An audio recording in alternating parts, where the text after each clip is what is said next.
ഞാൻ നിഷിത സുരേഷ്. വിശദമായ വാർത്തകളിലേക്ക്. തകഴി മെമ്മോറിയൽ ഫൗണ്ടേഷന്റെ തകഴി സ്മാരക പുരസ്കാരവും തകഴി സേവനശ്രീ പുരസ്കാരവും സമ്മാനിച്ചു. മുൻ ഗോവ ഗവർണർ PS ശ്രീധരൻപിള്ള, ഷംസുദ്ദീൻ പാലേരി എന്നിവർ ഏറ്റുവാങ്ങി. UK കുമാരൻ ചടങ്ങ് ഉദ്ഘാടനം ചെയ്തു. തകഴി മെമ്മോറിയൽ ഫൗണ്ടേഷന്റെ തകഴി സ്മാരക പുരസ്കാരം മുൻ ഗോവ ഗവർണർ PS ശ്രീധരൻപിള്ളയ്ക്ക് സാഹിത്യകാരൻ UK കുമാരൻ സമ്മാനിച്ചു. സാംസ്കാരിക പ്രവർത്തകന് ഫൗണ്ടേഷൻ നൽകുന്ന തകഴി സേവനശ്രീ പുരസ്കാരം ഷംസുദ്ദീൻ പാലേരിക്ക് സമ്മാനിച്ചു. തകഴി ശിവശങ്കരപിള്ളയുടെ ജന്മദിനാഘോഷത്തിന്റെ ഭാഗമായി സംഘടിപ്പിച്ച പരിപാടിയുടെ ഉദ്ഘാടനം UK കുമാരൻ നിർവഹിച്ചു. തകഴിയുടെ പ്രസക്തി ഇപ്പോഴുണ്ടോ എന്ന് പലരും സംശയിക്കുന്നുണ്ട്. അത് നമ്മെ സംബന്ധിച്ചിടത്തോളം നമുക്ക് നമ്മളിൽ പലർക്കും ഓർമ്മക്കുറവ് സ്വാഭാവികമാണ്. പഴയ കാലത്തെക്കുറിച്ച് അങ്ങനെ ഓർമ്മിക്കുവാൻ നമ്മൾ തയ്യാറാകാറില്ല. മലയാള കഥാസാഹിത്യം കടന്നു വന്ന വഴി നേരത്തെ ശ്രീ ഗോവിന്ദവർമ്മരാജോട് ചൂണ്ടിക്കാണിക്കുകയുണ്ടായി.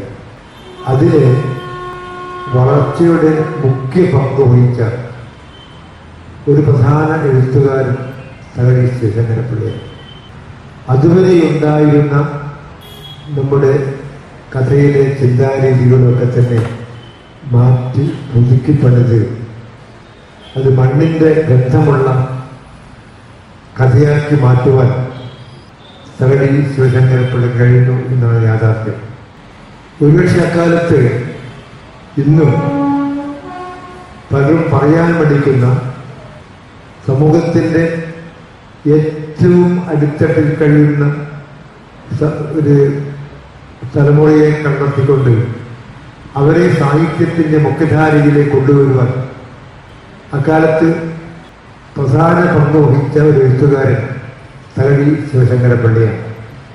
EK ഗോവിന്ദവർമ്മരാജ അധ്യക്ഷനായിരുന്നു. കഥാകൃത്ത് PR നാഥൻ തകഴിയെ അനുസ്മരിച്ചു. തകഴി സാഹിത്യ ഗവേഷണ കേന്ദ്രം വേണു താമരശ്ശേരി ഉദ്ഘാടനം ചെയ്തു.